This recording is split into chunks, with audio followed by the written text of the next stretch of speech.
네, 저는 한창현 노무사고요. 노무사 이제 산업안전 지도사입니다.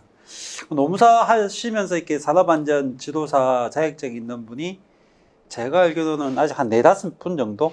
이제는 노무사님들 중에서도 저희들이 놓으니까 엄청 갑자기 많이 준비하시더라고요. 산업안전이 요즘 워낙 핫하니까 이제 저 시험도 되게 쉬운 시험은 아닌데 어쨌든 좀 그런 분위기가 있긴 있습니다. 저는 원래 이제 노무사 생활만 이제 한 2년, 3년 정도 됐고요.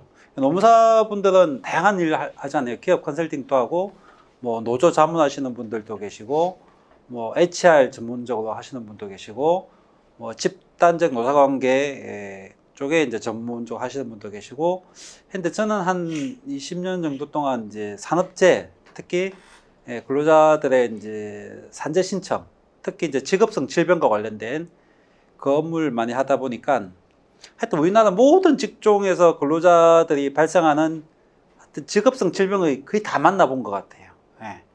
뭐 진폐증부터 해서 요즘에는 여자들이 그 유산, 직무 스트레스 때문에 유산하시는 분들도 있고, 교대 근무 때문에 유산하시는 분들도 있고, 이제 직업병의 인정 범위도 계속 넓어지고 있거든요.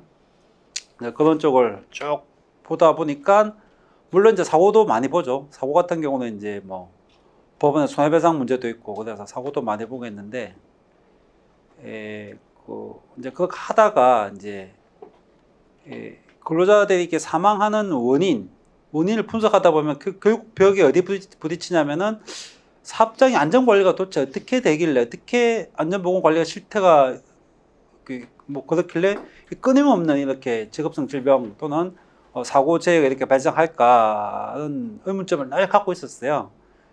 이제 그렇게 하다가 이제 결국 그 근본 원인에 대해서 조금 접근해서 알 수 있는 방법이 이제 산업안전 예방 쪽에 이제 뭔가 공부를 해야 되겠다는 생각을 하게 됐고, 이제 그래서 이제 산업안전 지도사를 이제 제가 준비해서 이제 같이 이제 따서 하고 있는데, 확실히 이제 보니까 이제 조금 많이 이해돼요. 이제는 조금 현장 가서 기업들 컨설팅도 하고 현장도 진단하고 보다 보니까 왜 우리나라가 이 근본적인 사망 사고를 줄이지 못하는지도 이제 조금 옛날에는 피상적으로만 안타까운 심정에서만 바라봤는데 요즘은 이제 그 근본 원인도 조금씩 보이고, 그래서 오늘 강의 주제가 큰 주제는 산업안전보건의 실태와 노사의 대응이잖아요, 그죠?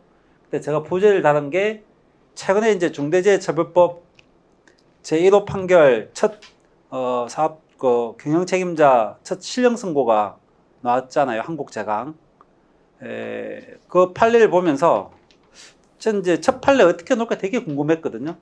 첫 판례가 어떻게 놓으냐에 따라서 이제 앞으로 중대재해처벌법의 방향이 어디로 갈지가 거의 결정되기 때문에 되게 어떻게 놓을지 궁금했었고, 제일 중요한 거는 저기 그 중대재해조사 보고서 그게 공개가 돼야 돼요. 그게 공개가 되려면은 그건 아마 대법원 판결이 끝나야지 아마 지금 공개할 것 같은데, 기업의 비밀 뭐 이런 이유 때문에 그것까지 공개되면은 고용노동부와 검찰이 어떤 방향으로 조사 수사 기소를 했는지도 명확하게 나오는 거고,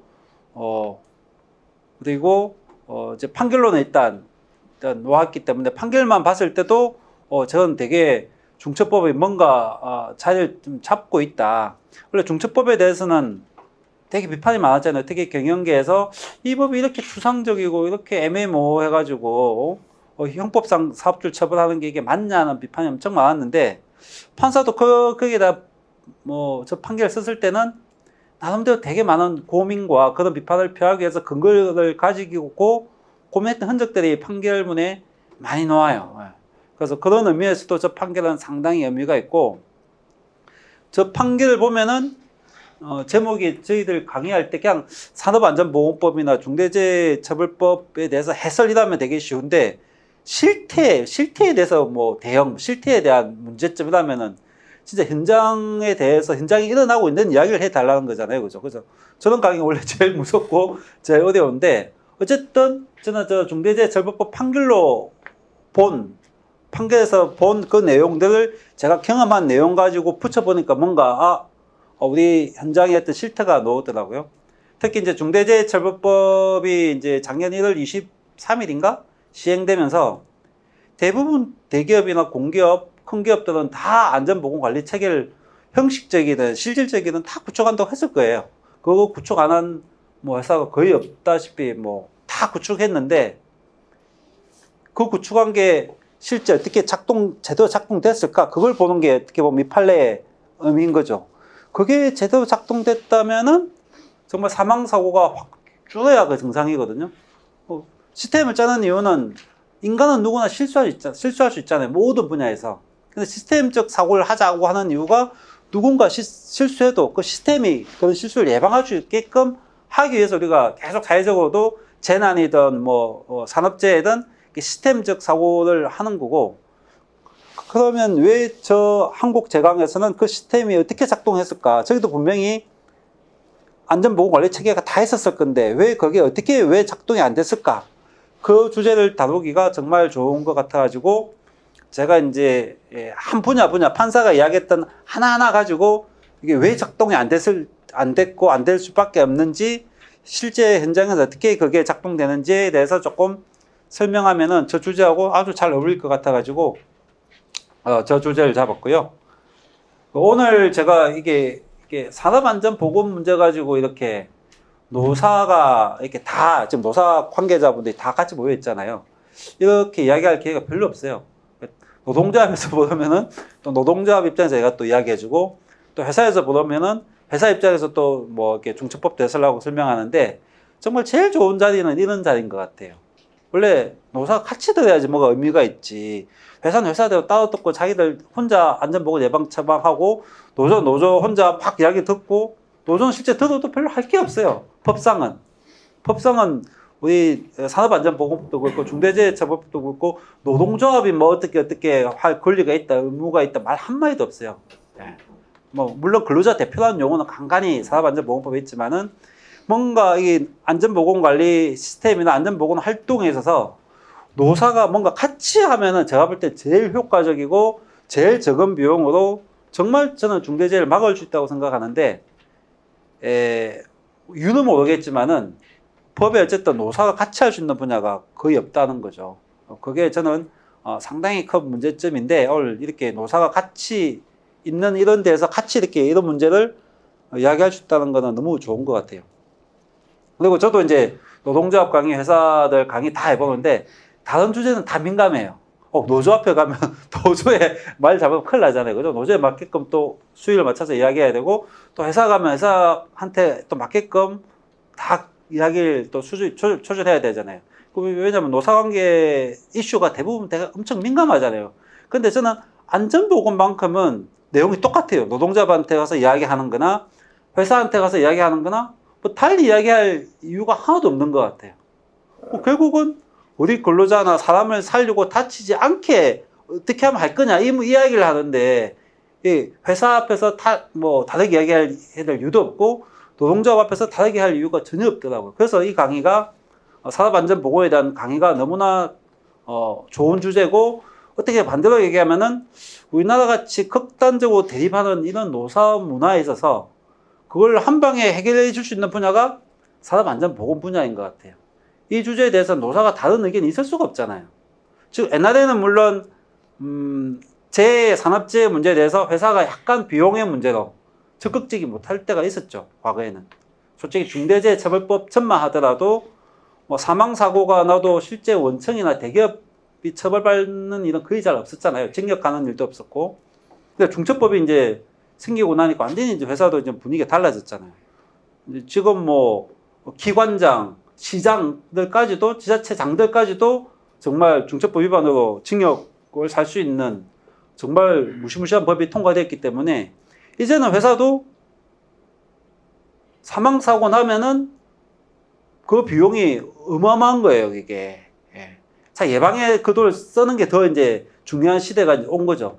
그렇다고 보면은 이제 노사가 같이 정말 산업안전보건 문제를 같이 머리 맞대고 이야기할 분위기와 때가 됐다는데, 저는 중처법에 가장 큰 역사적 의미가 있지 않을까.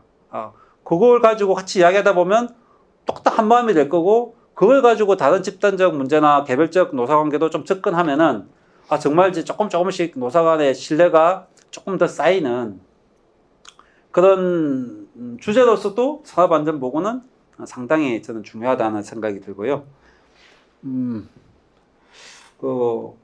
어저께 신문에 그게 났죠. 한국 항만공사, 인천항만공사 보셨어요, 다들 기사? 인천항만공사 전 사장님, 지금 사장님 말고 전 사장님이 산업안전보건법 위반으로 징역 1년 6개월로 이제 법원 판결이 났어요.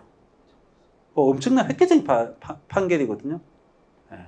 그것도 공공기관장이 산업안전보건법 위반으로 징역을 사는 거는 있을 수 없는 거예요. 그것도 중대재해처벌법 위반도 아닌 중대재해처벌법 전에 사고가 났으니까. 저는 그 판례 보고 만약에 그런 게 진작에 몇 번 그런 판례가 났다면 어떻게 보면 중대재해처벌법은 놓았을 이유가 없는 거예요.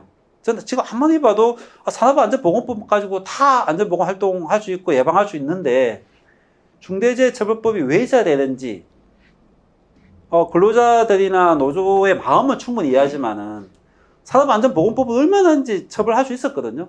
산업안전보건법에 징역 7년 이하의 징역 이렇게 되어 있단 말이죠. 그런데 한 번도 사람이 그렇게 많이 죽어갈 동안 정말 조금 책임져야 될 단위에서는 거의 처벌 안 받다 보니까 노동시민사회에서 정말 그래서 밀어붙인 게 중대재해처벌법이잖아요. 약간 등 떨려 밀려서 전혀 전문가들과 국가나 정부가 준비 안 되는 속에서 법이 통과돼 버렸죠. 그러다 보니까 이제 우려되는 것도 되게 많아요. 이제 특히 내년 되면 이제 5인 이상 사업장이 중처법 적용 대상이 된단 말이죠. 지금 또 작년에 중처법 시행하고 나서도 최근에 제가 들은 것만 해도 검찰 기소건이 한 22건, 3건 됐는데 그래도 다 대기업이나 공공기관은 대형 로펌 동원해서 엄청나게 열심히 잘 방어를 하고 있잖아요. 그 방어가 체계가 작동됐냐 안 됐냐 이렇게 따지기 때문에 체계는 하나의 시스템이잖아요. 그러면 하나하나에 대해서 시비거리가 얼마나 많겠어요. 양쪽 변호인단과 검사 측에서. 그러니까 재판이 아침에 끝날 수가 없는 거죠. 우리가 보통 근로자 직업병 때문에 법원 판결 가면은 작업 환경 측정 자료 하나 줄 건가 말 건가 가지고도 막 1년 동안 이렇게 끌 수 있는데 사망사고가 나면은 중처법상 경영 책임자가 안전보건관리 체계를 구축했냐 안 했냐 이게 쟁점이 되기 때문에 그 안전보건관리 체계는 엄청나게 복잡한 이야기거든요. 하나하나가 다 작동됐냐를 이제 서로가 이야기하다 보면은 판결하는 게 나는데 제가 보기에도 1, 2년 충분히 후딱 지나가고 어쨌든 대기업, 공기업은 다 대형 로펌 써서 잘 이렇게 대응하고 있는데 이제 내년 1월 5일부터 중소기업이 이제 다 5인 이상이 적용됐을 때 아직도 제가 볼 때는 70%가 다 중소영세기업에서 사망사고가 나고 있잖아요. 그죠? 제가 볼 때는 저도 지금 중소기업들 노동부 컨설팅 하고 있지만은 체계가 뭔지도 몰라요. 중소기업은 아직. 자기가 생산한 시스템, 자기가 생산한 주 제품, 그 제품에 대한 시스템도 제대로 좀 안 돼 있고 주먹구구식으로 하는데 근로자들에 대한 안전보건에 대해서 시스템을 갖추고 뭘 가동한다는 게 전혀 준비가 안 돼 있고 이제 내일 모레 법은 시행되고 그랬을 때 사망사고가 나면은 줄줄이 이제 결국은 또 중소기업 오너들만 이제 또 엄청나게 또 구속되는 그분들도 어떻게 보면은 다 하청기업에 불과한 사업주들 수도 있는데 이제 그런 게 이제 상당히 좀 우려가 되고요. 그 인천항만공사 사건은 또 어떤 의미가 있냐면은 인천항만공사가 간문 수리공사하다가 근로자가 추락해서 사망한 사고예요. 그럼 인천항만공사가 자기가 직접 공사할 리가 없잖아요. 발주를 준 거예요, 발주. 발주를 줘서 작은 영세업체한테 그 공사를 시켰는데 추락했단 말이죠. 그럼 우리가 보통 건설공사는 발주자는 대부분 처벌 안 받았어요. 처벌하기도 힘들었고. 대부분 원청사도 처벌 안 받고 원청사 밑에 하청업체 뭐 소장이나 사업주 정도 이렇게 대부분 처벌했는데 이번 판결은 발주자의 오늘 그냥 그것도 중대재해처벌법 제1호 실형이 징역 1년이잖아요. 그죠? 한국 제강이. 근데 중처법도 아닌 산업안전보건법 가지고 징역 1년 6개월 때렸다는 거는 엄청난 획기적인 이 판결인 거예요. 이게 상상도 못했던. 특히 그것도 발주자에 대해서. 근데 그 발주자에 대해서 법원에서는 발주자이자 원청으로 본 거예요, 원청. 그것도 엄청난 획기적인 판결이에요. 대부분 공공기관 지자체가 전부 다 발주자의 위치에 있거든요. 그런데 거기에서 발주한 공사가 자기 시설인 경우. 간부는 자기 시설이잖아요, 그죠? 자기 시설에 쩌면 응세업체에 와서 공사를 도급 계약을 맺어 시켰단 말이죠. 그 경우에는 이게 발주자이면서 원청으로 보는 거예요. 실질적인 너희들이 이 간문에 대한 전반적인 시스템이나 이런 걸 너희가 다 알고 있고 그 쩌면 응세업체가 무슨 자본이 있고 뭘 알겠냐. 너희들이 충분히 지 통제할 수 있는 위치와 있었기 때문에 원청으로 보고 처벌했단 말이죠.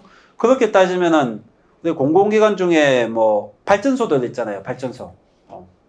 그런 데서도 산에 엄청나게 많은 발주를 주고 있단 말이죠. 산에 엄청난 발전소의 장비들, 기계 수리들 다 외부업체 하청줘서 가동하거나 수리 정비하는데 그런 데서도 1년에 한두 명씩 꼭 늘 사망사고가 났단 말이죠.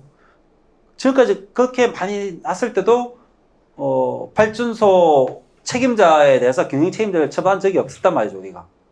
이제 반대로 얘기하면은 처벌할 수 있다는 이야기인 거예요. 그냥 원청을 보겠다고 볼 수 있는 신호이기 때문에 중처법이 아닌 산업안전보건법 가지고도 언제든지 이제 발주자를 원청으로 보고 처벌할 수 있겠다는 그런 판례이기 때문에 그런 판례가 이미 굳혀졌으면 진짜 중처법은 굳이 시대에 안 나왔더라도 충분히 우리 스스로의 법률 가지고 자정을 해서 좀 갈 수 있었을 것 같은데 우리 법이 이렇게 너무 그런 부분에서 집행에 있어서 체계적이고 시스템적으로 못했던 게 아마 그 판결은 또 중처법 영향을 또 받은 것 같아요. 받아서 산업법을 좀 아주 엄격히 적용한 사례 같기도 하고 그래서 이 판례는 되게 상당히 그래서 의미가 있는 것 같아요. 오늘은 제가 이제 어디 부산에 뭐 상담 있어가지고 갔다 왔는데 생산직이에요. 생산직. 자동차 부품 공장에서 일했던 분이고 나이가 거의 63세고 거의 그 업종에서 한 3, 40년 했던 분이에요. 물론 이 회사에서는 이제 들어간 지 한 2년 반 정도 됐는데 갑자기 일요일날 아침 먹고 TV 좀 보다가 가슴이 답답하다면서 쓰러져서 배우자가 이제 119 연락해서 병원에 갔는데 사망한 거예요.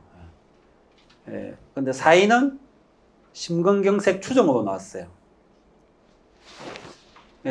병원에 도착해서 도착했을 당시에 사망하지 않고 병원에서 뭔가 의료 행위를 했으면 이제 사망 진단서에 구체적인 사인명이 심근경색 이렇게 나왔을 건데 이미 심폐소생술을 했지만 이미 사망한 상태에서 이제 심폐소생술을 한 거고 그러면 사체만 가지고 이제 그만을 하거든요. 그럼 사체 그만서에 이제 육안으로만 사체를 그만했기 때문에 정확하게 알 수 없으니까 심근경색 추정으로 이렇게 나와버렸는데 이분의 그 업무 내용을 좀 들어보니까 배우자한테 이분은 자동차 양산에 있는 자동차 부품을 만드는 공장인데 근무 형태가 주간 야간을 해서 낮에 주간일 때는 아침 한 8시까지 회사 가서 집에 오면 항상 8시 반 정도 된대요. 집에 오는 데는 한 차로 갔다 갔다 하면 한 10분밖에 안 걸린대요.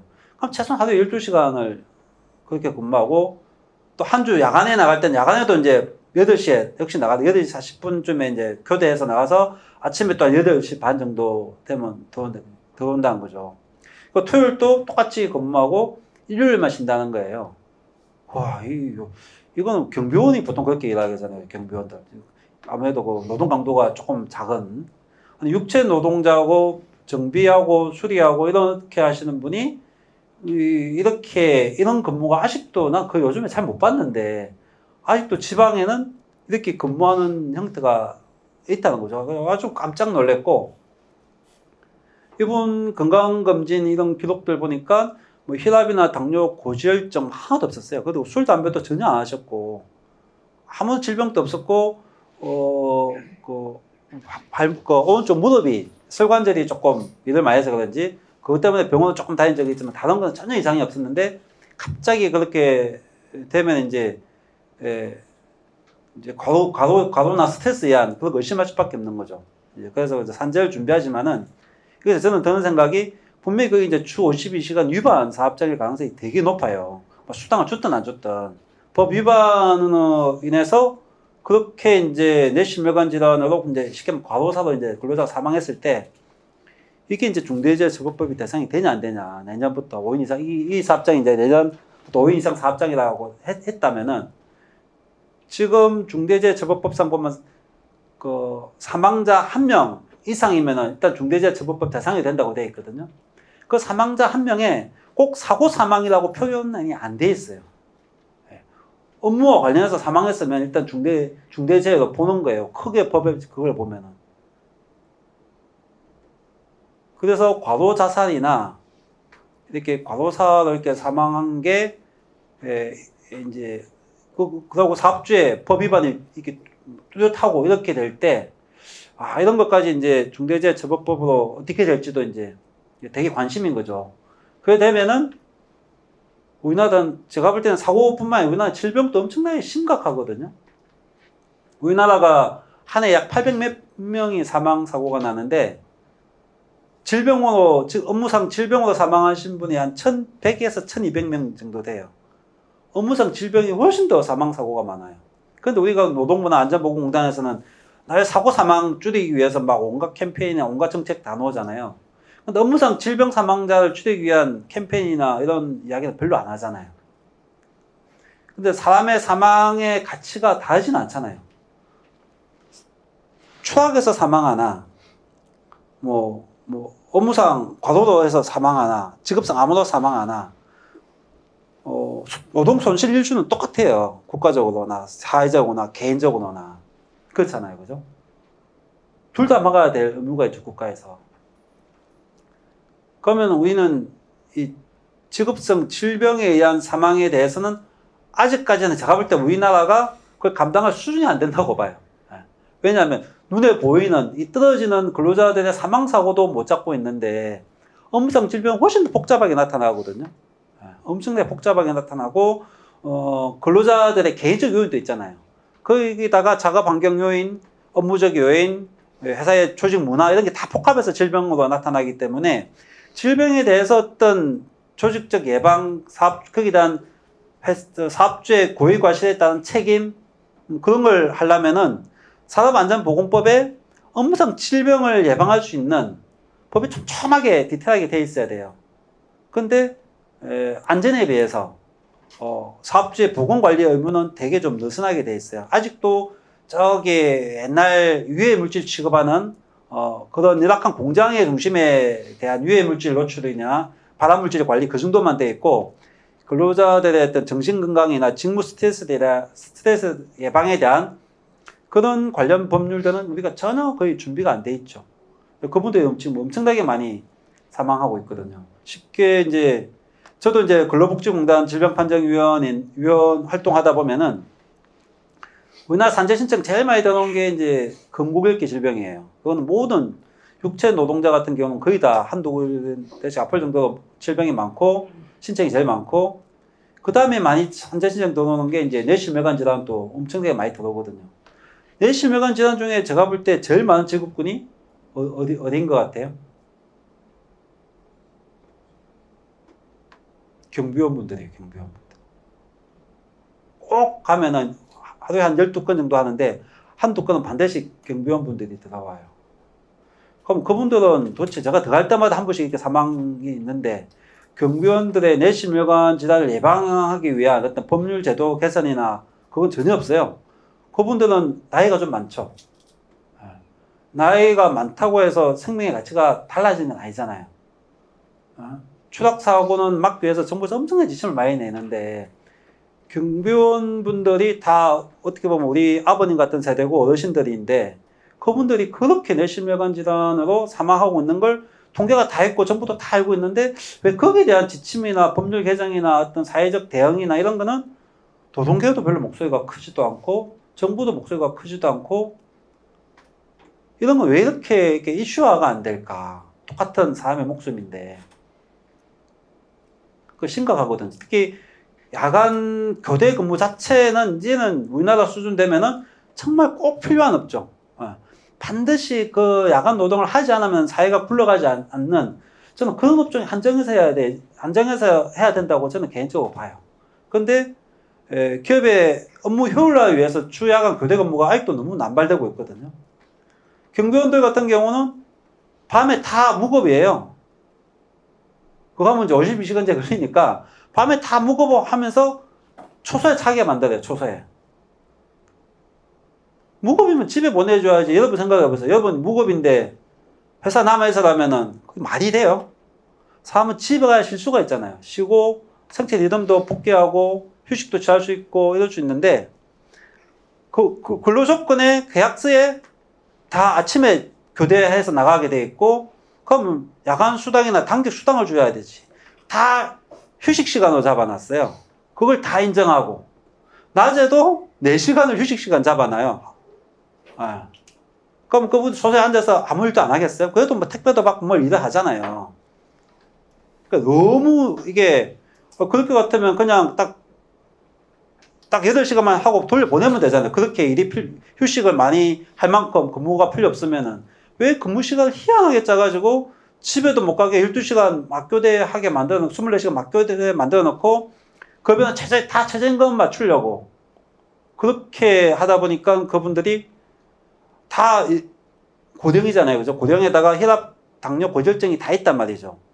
그럼 일반 젊은 분에 비해서는 건강 상태가 좋지 않은 분들이잖아요.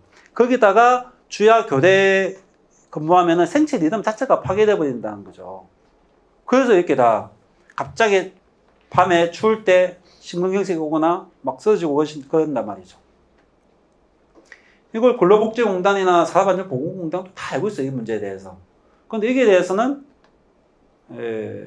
별 사회적 개선에 대한 움직임이 너무 없어서 저는 볼 때마다 안타깝고 아파트 지나갈 때마다 경비원들 보면은 짠해요.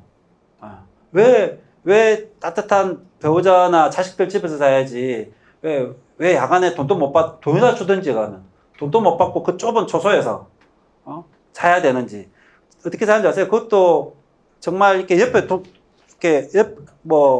라꾸라꾸 침대나 간이 침대 하나 놓고 주무시는 분도 있고 한번 누워보면 알겠지만은 몸을 칠 수가 없어요. 이렇게 옆으로 가로 누우면 떨어질 것 같고 그래요.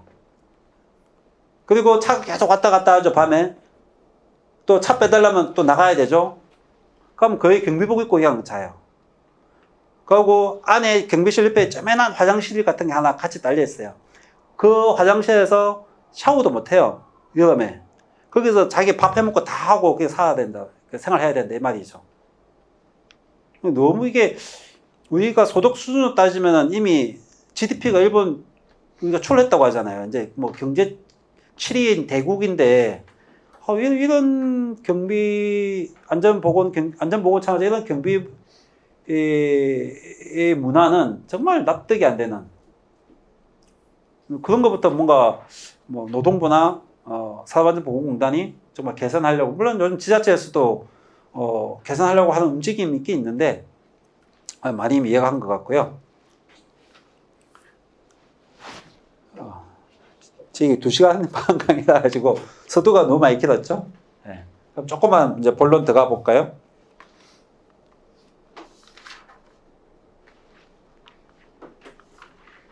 한번 이 판례 한번 보신 적이 있으세요? 아직 보신지는 못했죠? 간단한 내용이에요. 한국 제강이니까 당연히 철을 만드는 회사겠죠. 이제 뭐 철을 녹이는 고로도 있고 특수광도 만들고 철판도 만들고 그 한국 제강이 이제 하청업체인데 이 업체가 뭘 하냐면은 방열판이라고 아주 두꺼운 방열판이 이제 고도나 이런 데 뜨고 내려놓을 거 아니에요. 그걸 막기 위해서 이제 방열판이 있는데 그 방열판이 찌꺼기 같은 게 막 붙나 봐요. 이렇게 양면으로 오래 작업하다 보면 분진이나 이런 거에 의해서 슬러그라고 그러죠. 슬러그에 막 껴 있으면은 그걸 이제 떼주게 되면 이제 다 깨끗이 청소하는 그런 걸 하는 하청업체예요. 하청업체. 이제 이번에 이제 청소하러 들어갔는데 거기 이제 천정 크레인으로 든단 말이죠. 이게 가로 세로가 나중에 뒤에 보면 오겠지만은 제법 엄청 큰 방열판이에요. 직사각형 방열판인데 두께도 이 정도 되고 엄청 무겁겠죠. 그럼 그걸 크레인으로 들어 올려야 되는데 그 방열판을 섬유벨트라고 있어요. 섬유벨트 밧줄 같은 거 있죠, 그죠? 밧줄 같은 걸로 이쪽에 한쪽 감고 저쪽에 한쪽 감고 이중거리에서 걸어 올렸는데 밑에서 이제 천정 크레인을 이제 원격 조정기로 조정해요. 조정하시면 그 밑에서 이렇게 조정하시다가 섬유로프가 탁 끊겨서 그게 떨어지면서 피하려 했겠죠, 당연히. 싹 피하려고 했는데 뒷 종아리 쪽을 팍 찍었나 봐요. 그래서 바로 사망한 건 아니에요. 그래서 피가 엄청 많이 났겠죠. 그래서 빨리 병원에 데리고 갔는데 아마 과다출혈로 이렇게 사망한 사건 같아요. 근데 이제 저희들 안전 전문가 입장에서는 이제 보통 사고 같은 경우는 근로자 추락 사고도 그렇고 뭐 감전 사고도 그렇고 이런 사고도 보면은 안전 이런 차원에서는 어떻게 저런 일이 발생할 수 있지 이런 거죠. 그러니까 저거 봐 눈에 보이는 사고잖아요, 그죠? 눈에 보이고 다 저것 때문에 위험성 평가도 하고 작업 허가제도 하고 뭐 작업 계획서 쓰고 뭐 온갖 제도가 다 있어요, 이게. 그러니까 제 결론은 그 많은 안전보건관리 시스템이 저런 거 막기 위해서 다 짜져 있는데 한 개 한 개 본다는 거죠. 위험성 평가도 분명히 했을 거란 말이죠. 원래 위험성 평가도 원청, 하청 다 하게 됐는데 위험성 평가 쓰면 저런 사고가 날 수가 없는 거예요. 구조적으로. 안전 점검도 했을 거고 뭐 작업 계획서도 다 검토했을 거고 그런 것들이 왜 안 됐을까 이제 오늘 주제가 이제 그게 현장에서는 도대체 체계를 다 구축했지만은 왜 내가 볼 땐 그 시스템이 한 10몇 가지가 돼요. 그 중에 한 개만 제대로 작동됐다면 저 사고는 막을 수 있었을 거거든요. 반대로 이야기하면은 그 많은 시스템이 어느 거 하나 제대로 작동이 안 됐다는 그 신호인 거죠. 그래서 우리가 보통, 세월호 같은 이야기도 이제 한 번씩 저희 안전 쪽에서 이야기를 많이 하는데, 세월호 사고의 원인이 지금 나왔어요? 여러분이 알고 있는 세월호 사고의 원인이 뭐다, 이렇게 결론 난 거 들어본 적 있어요?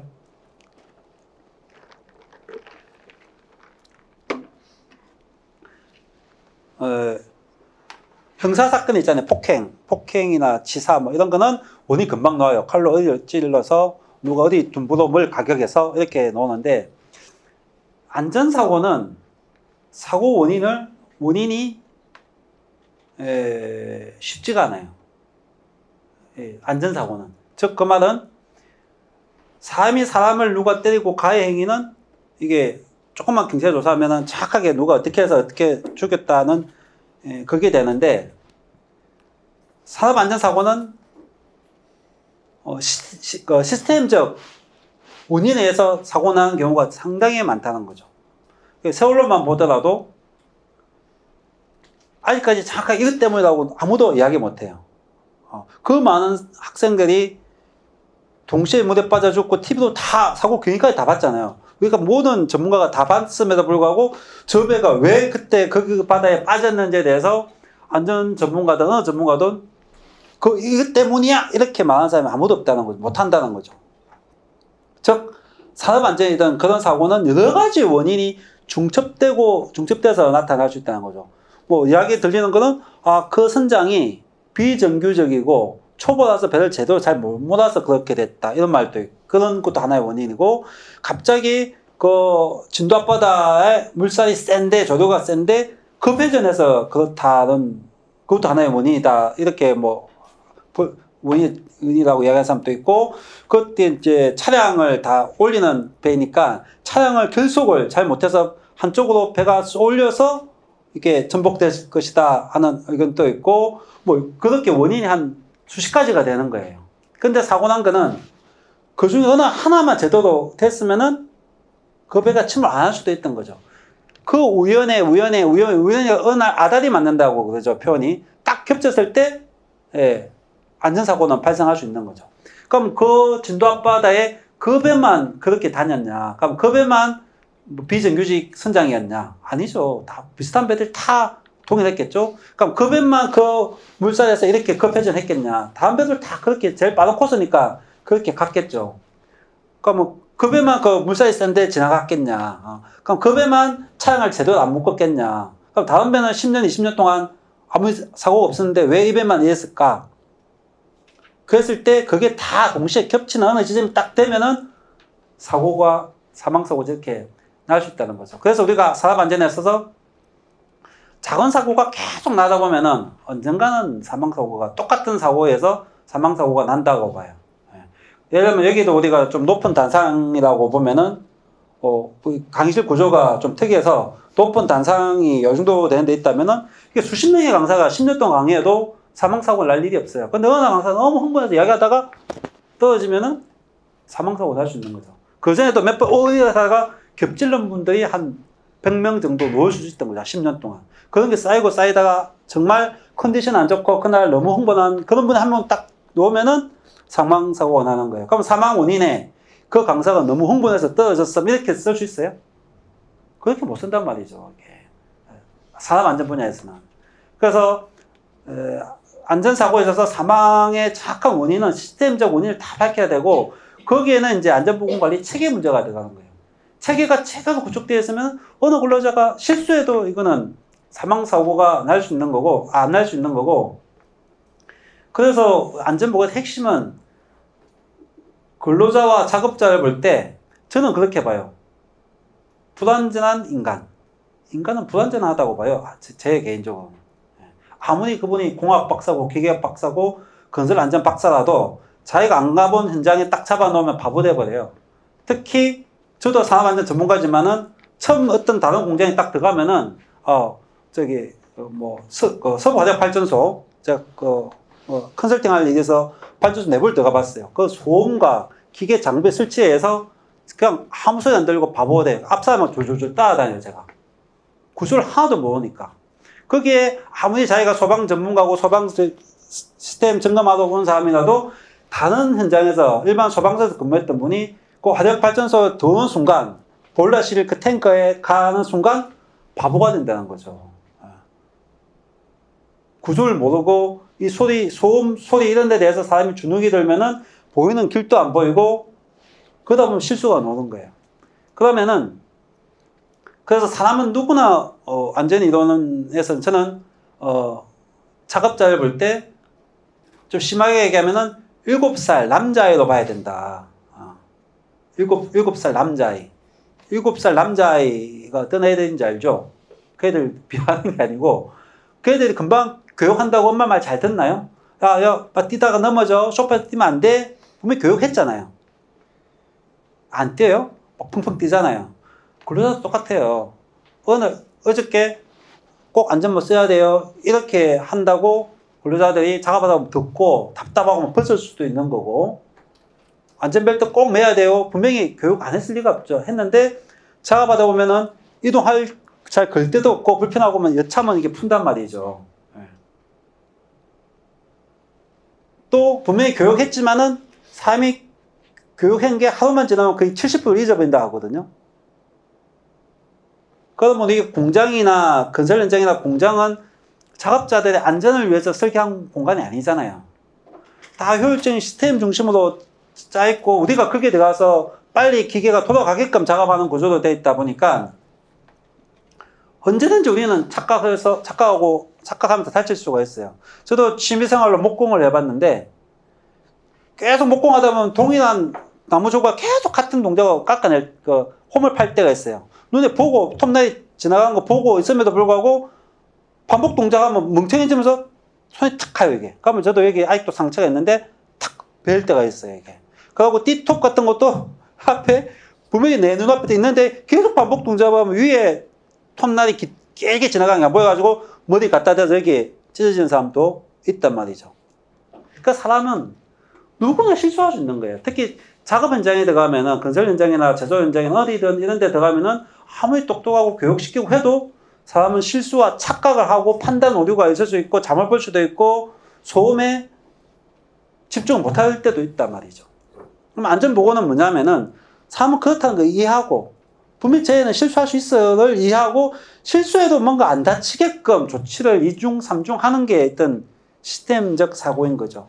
그 시스템 제도 작동 안 됐을 때 그때 문제는 그 시스템을 먼저 탓해야 되는 거죠. 근데 그걸 자꾸 뭐 작업자들의 뭐 실수, 착오 이런 걸 자꾸 중심으로 하면은 사람 안전보고는 한 발짝도 못 나가는 거예요. 여러분들이 가면 전문직이나 연구직 분들은 실수 안 해요? 타이핑 칠 때 오타 안 치나요? 오타? 왜 전기차를 치면 오타가 안 나와야죠. 그거 오타하는 거나 작업자의 동일동 계속 반복하다 보면 실수하는 거나 똑같은 실수예요. 인간의 실수. 그런데 현장에서 실수하면 바로 팔이 잘리거나 다리가 잘리거나 사망까지 가는 거고 운 좋게 연구직, 행정직, 사무직은 오타 정도 수정하면 되는 거고 근데 착오나 이런 거는 인간의 생체에 의한 실수는 똑같이 발생할 수 있는 거죠. 사무직들도 더 실수하면 해고야 이렇게 하면은 아무도 실수 안 하고 막 정말 조심해지겠죠. 그럼 효율성이 안 나오겠죠. 똑같은 거죠. 근로자들도 충분한 시간과 작업 조건을 해주고 천천히 할 수 있게끔 하면은 사고 안 날 수 있겠죠. 근데 우리는 시스템이 그렇게 안 돼 있으면서 교육과 뭐 그걸로만 이렇게 해서 뭔가 달라질 거라고 보면은 그게 달라질 수가 없겠죠. 예, 그런 의미에서 저는 7살 아이들의 수준에서 항상 근로자는 실수할 수 있어. 특히 건설 현장이나 위험한 제조 현장 들어가면 언제든지 실수할 수 있어. 실수했을 때 저 친구가 분명히 난간이 있는데 난간이 기대지 않겠지? 기댈 수 있어요. 사람이란 게. 피곤하고 이러면 난간에. 난간도 충분히 기대도 안 넘어지게끔 해놓고 더욱더 보다 밑에 안전망까지 쳐놓고 이렇게 이제 2중, 3중 이렇게 이제 우리가 생각하는 훈련이 이제부터 이제 필요하겠죠. 이제부터는 이제 이 한국 제강 이 판례 가지고 뭔가 이야기하려면은 이제 안전보건관리 체계에 대해서 조금 이제 같이 이야기가 좀 돼야 되는데 중처법의 핵심은 그거거든요. 예, 교육계가 이제 제일 많이 이제 이야기하는 게 형사처벌하려면은 뭔가 잘못한 행위하고 처벌받는 대상이 뭔가 명확해야 되는데 명확하지 않다 그런 이야기 많이 하잖아요. 의무가 너무 추상적으로 되어 있으니까 뭘 지켜야 될지 모르겠다는 게 교육계의 제일 큰 불만이고 근데 이 법의 입법 취지나 목적을 보면은 약간 법이 그럴 수밖에 없어요. 이 법은 일반 근로자나 관리감독자나 안전관리자, 보건관리자가 지키라고 만든 법이 아니잖아요. 중대재해처벌법은. 애초에 만들 때 경영책임자가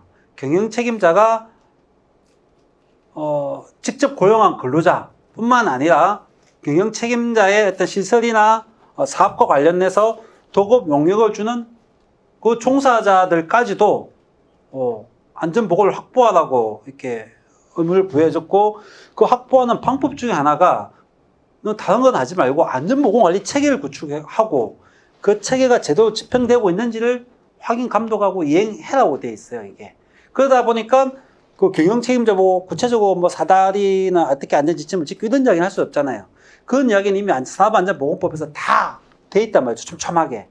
그럼에도 불구하고 사고가 나는 거는 경영 책임자가 어떤 경영자로서의 어떤 의지, 안전보건 확고한 의지가 있냐 없냐는 체계 구축을 제대로 하고 집행했느냐 안 했느냐 이걸 가지고 이제 판단하겠다. 이제 그렇게 되어 있기 때문에 그러면 이 안전보건 관리 체계가 뭐냐 이게 이제 되게 어려운 거예요. 예.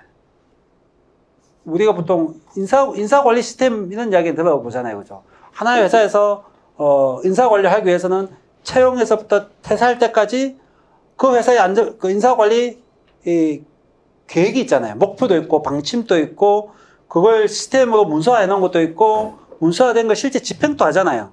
인사평가도 하고 고가도 하고 그걸로 우수한 사람은 인센티브 주고 떨어지는 사람은 또 교육시키고 다 그게 시스템이 있고 문서가 있고 그거 따라서 활동을 하고 활동이 제대로 됐는지 안 됐는지 평가하고 또 경영자의 인사 철학이 인사 시스템에 다 반영되어 있잖아요.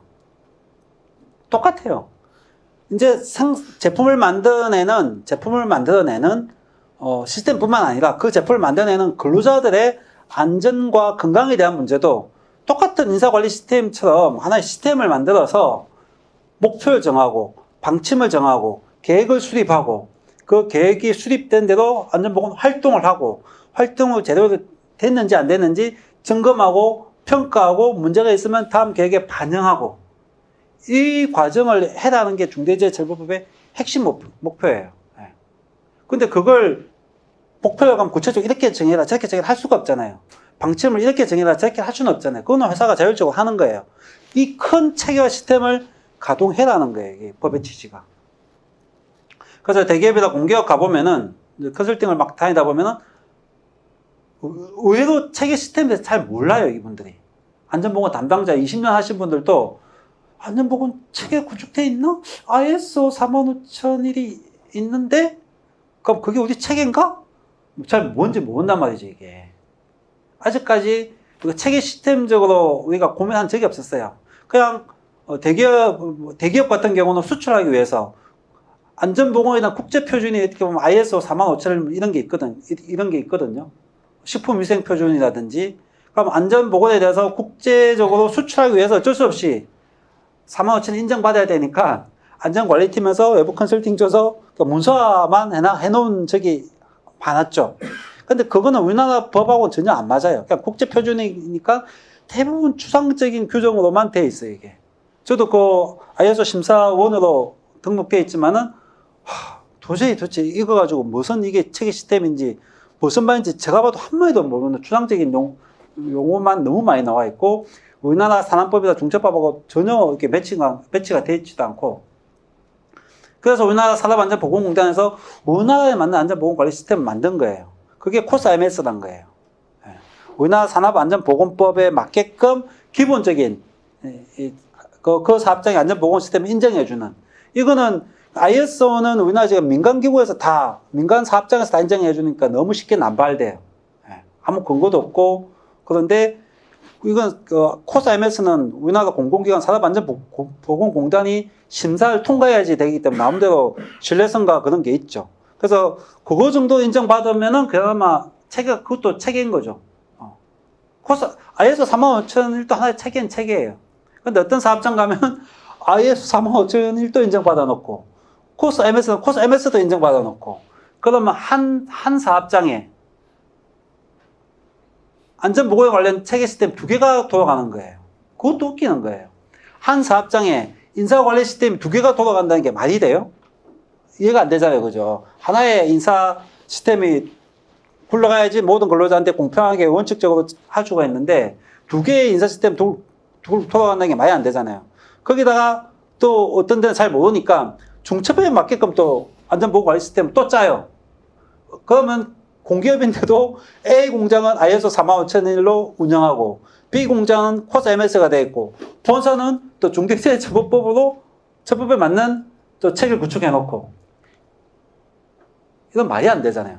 하나의 기업, 하나의 사업장에 단일한 안전보건 시스템이 있어야지 단일하게 이게 집행이 되는데 예를 들면 가면은 중대재해가 발생했을 때 근로자가 갑자기 추락사고에서 사망이 났다. 그때 회사가 대처해야 될 매뉴얼이 ISO 45000에 있을 수도 있고 코스 MS에 있을 수도 있고 뭐 새롭게 이번에 짠 중대재해처벌법 뭐 그게 새롭게 만든 체계도 있을 수 있는데 그럼 이때 실무자들은 어느 시스템에 따라서 행동해야 되는지 알 수가 없잖아요. 국가의 재난안전관리 시스템이 2-3개가 있으면은 국가가 마비될 거 아니에요. 아무것도 안 되겠죠. 그만큼 아직까지도 이 안전보건관리 체계가 뭔지에 대해서 정확하게 이 전문가들도 현장에 계신 분들도 헷갈리고 있는 면이 있어요.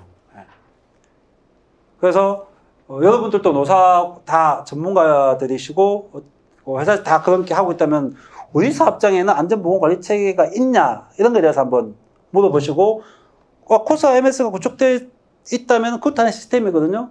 그 시스템이 어떻게 작동되는지를 이제 봐야 되겠죠. 그래서 오늘은 뭐 어떤 시스템이든 뭐 ISO 45001이든 코스 MS든 뭐 중대재해처벌법 때문에 새롭게 뭐 관리 체계를 짰든 어떤 체계든 그 체계가 한국제강에도 분명히 자기가 안전보건관리 지속도 대기업이잖아요. 그죠? 있을 거라고 예상하고, 그게 왜 작동이 안 됐을까? 그 체계 시스템에는 특히 사망사고에 대해서는, 안전사망사고에 대해서는 한 열 몇 가지 예방 시스템이 다 있어요. 안전보건 활동을 각 분야에서 다 해왔다라면은 분명히 저런 사고가 나지 않을 시스템이 있었는데 왜 작동이 안 됐을까가 오늘 주제인 거죠. 그래서 이 사고는 결론적으로 한국제강 경영책임자한테는 산업안전보건법 위반, 또 형법상 업무상 과실치사, 중대재해처벌법에 의한 법률 위반 세 가지가 다 적용된 거죠. 그랬을 때 제일 중한 처벌이 있는 그 법으로 처벌하게 돼 있거든요. 그래서 중처법에 따라서 징역 1년 이상 원래 처하게 됐는데 저것도 징역이 어떻게 될지 되게 궁금했는데 딱 한도 징역 1년으로 딱 처벌한 첫 사례죠. 어쨌든 이 판결의 가장 큰 의미는 중처법 실행 이후 첫 징역이 이제 이렇게 발표됐다는 게 아주 어쨌든 큰 의미가 있는 거고요. 그럼 사고 경위는 한국제강에서 저렇게 이제 강백산업이라는 산해협력업체한테 도급 계약에 따라서 이제 방열판 보수 작업을 지시를 했어요. 저기 방열판이 저런 구조예요. 가로세로가 이제 140, 300에 두께가 6에서 10이 된 저는 무게가 1220kg 되는 저 철판에 있는 슬래그를 깨끗하게 제거하는 그런 작업이었어요. 이제 줄거리 방법은 안전보건 지침 방침에서 여러 가지가 있죠. 여기는 이제 방열판 상부에 이제 리프팅 러그홀에 섬유벨트를 끼워서 그런 방식이었고, 무선 원격 제어기로 이제 천정 크레인을 이제 조작하는 형태였죠. 그래서 섬유벨트에 걸어놓고 방열판을 들어 올려서 앞 뒷면을 이제 제거하는 그런 작업이었습니다. 그래서 사고는 저 섬유벨트가 여기 모서리에 원래 이렇게 이 양쪽에 이렇게 걸었겠죠. 여기 이제 이 모서리에 날카로운 면이 있을 거 아니에요. 거기에서 이 벨트가 찢어져서 끊긴 거죠. 그래서 저기 무선 크레인을 조정하는 피해자를 덮쳤고 왼쪽 다리가 방열판 사이에 협착되면서 뭐 저렇게 결국 심혈성 쇼크로 이제 사망까지 간 거고, 하청업체 사업주는 어떻게 처벌받았냐면은 저렇게 중량물 취급할 때는 이제 원래 산업안전보건법에서 작업계획서를 작성하게 돼 있어요. 일단 작업계획서를 작성 안 했기 때문에 작업계획서 미작성으로 산업안전보건법 위반이고, 기타 안전조치 위반으로 주의의무 위반으로 이제 처벌받은 거죠. 법 위반 사기고, 하청업체 사업주는 징역 6개월로 나왔어요.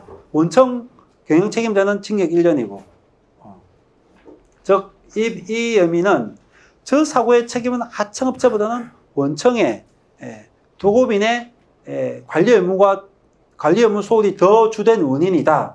판사는 그렇게 본 거죠. 한국제강 대표이사한테는 중량물 취급에 따른 작업계획서 미작성, 그 다음에 중량물 인양에 따른 관리감독 의무 위반, 그 산업법에 이제 도급업체 재예방 조치가 상당히 많은데 거기에 대한 법 위반, 즉 적절한 안전보건 능력이 있는 업체 선정이나 그런 걸 제대로 못했다는 그 기준이 없었다는 것과 기타 산업안전보건법에 이제 뭐 위험기계기구에 대한 재예방을 못한 거, 중량물 취급 시 안전한 작업을 못한 거, 여러 가지 이런 위반들이 다 발생한 거죠. 참고로 이야기하면 이제 저런 중대재해가 한번 발생해서 노동부에서 이제 그 사업장 가서 산업안전보건법 위반도 다 조사하거든요. 그것뿐만 아니라 가면 보통 한 최소 100개 많이 넣으면은 서부화력발전소는 천 몇 개가 나왔죠. 천 몇 개. 공공기관인데도 김용균 씨 사망사고 할 때는 천 몇 개가 나왔다는 건 말이 안 되잖아요. 공공기관의 법 위반이. 그러니까 산업안전보건법이 그렇게 만만한 법이 아닌 거죠. 예를 들면 안전보건 표시 부착이 이제 경고 표시, 뭐 금지 표시에 대해 위험한 것을 다 부착해야 되는데 그 한 가지만 가지고도 큰 공장 싹 둘러보면은 금방 열 몇 개 금방 위반사항 나온다 이 말이죠. 그래서 한국제강 대표이사가 징역 1년에 처벌을 받은 거죠. 자, 여기서 우리가 뭘 배워야 될 것인가, 이제 한 가지씩 이제 오는데, 첫 번째는 위해 위험 없는 외주화의 문제인데, 이게 저는 제가 모든 안전보건 관계자마다 이제 우리나라 사망제를 못 막는 여러 가지 원인을 설명하겠지만은 전 첫 번째는 위험 외주화가 첫 번째다. 두 번째는 아까 처음에 이야기했던 안전보건 예방활동에 노사가 같이 하는 부분이 빠져 있다. 절대 안전보건은 회사 혼자서 절대 못한다. 결론부터 얘기하면 선진국을 가면 갈수록 분명히 안전보건 활동에 노사가 같이 할 수밖에 없는 구조로 짜져 있을 것이다. 그건 생리 구조상 어느 근로자가 다치고 싶고 죽고 싶어하는 근로자 아무도 없잖아요. 자기 몸을 자기가 지킬 권리가 있어요. 그걸 남한테 맡기고 있는 게 얼마나 찝찝해요. 알아야 된다는 거죠, 작업자가. 내가 어떤 위험에 어떻게 처해 있고, 우리 회사는 어떻게 예방 조치가 되어 있고, 알아야 되고, 노동조합도 알아야 되고, 회사도 알려줘야 되고, 그래야 같이 뭔가 예방할 수 있는데, 한쪽은 모르고 있고, 한쪽만 알고 있으면은 아무리 돈을 들여도 안전보건 효과가 안 나온다는 거죠. 그래서 이제 위험 업무의 외주화는, 이건 우리나라가 너무 효율 중심으로 가다 보니까, 우리나라가 자원도 없고, 인력, 자원도 없고, 모든 국가와 사대, 미국, 중국, 일본, 이런 나라에 끼어서 살아남으려니까 효율적인 시스템 외에는 답이 없었겠죠. 그 다음에 기업도 바빴고, 국가도 바빴고, 그 효율을 따지면 외주화가 맞았어요. 효율만 본다면은. 그래서 제가 볼 때 우리나라가 선진국 어디보다도 외주화를 심하게 했다. 저 외주화 과정에는 좀 걸리는 법이 거의 없어요.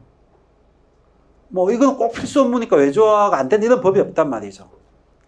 그게 이제 특히 지자체 공공기관 제가 한번 가보면은 놀랄 만큼 외주화가 심각하다는 거죠. 육체적으로 하는 업무는 거의 90%가 다 외주화가 다 된 거죠. 저희 대학교만 해도 옛날에 식당에 계신 분들, 청소하시는 분들 다 같은 직원이었잖아요. 이제는 직접 고용하는 데 하나도 없잖아요. 공공기관도 마찬가지예요. 지자체도 옛날에 도로 청소 업무가 다 지자체 직영 근로자였는데 다 외주화됐잖아요. 대기업이나 다른 기업은 말할 것도 없겠죠.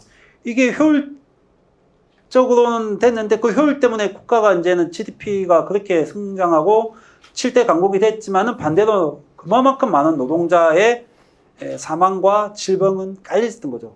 어떤 근로자의 어떤 그 희생하에 우리가 고도성장을 해올 수 있던 거고, 이제는 이제 달라지는 거죠. 이렇게 많이 죽고, 이렇게 많이 아프면서, 이렇게 많이 질병에 걸리면서 많은 소득을 얻는 게 과연 의미가 있을까?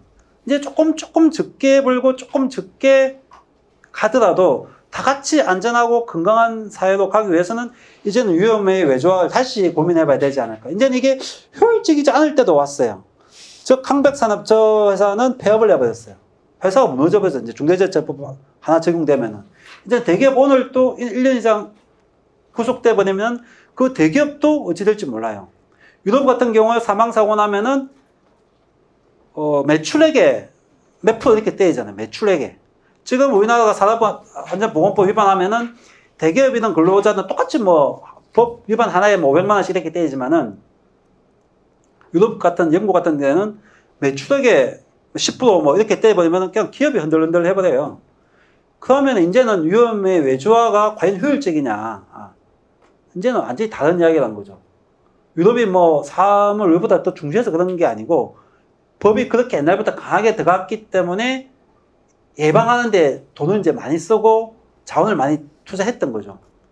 그러면 이렇게 외주화하는 순간 관리를 못해요. 직접 사내 도급업체를 업무 지시 명령하면은 불법 도급이 될 수 있잖아요. 그러니까 관리하는 단계가 있어요. 아무리 문서로 계약서에 안전보건 책임을 증가해도 한계가 있단 말이죠. 어차피 외주화 업체들은 다 영세하거든요.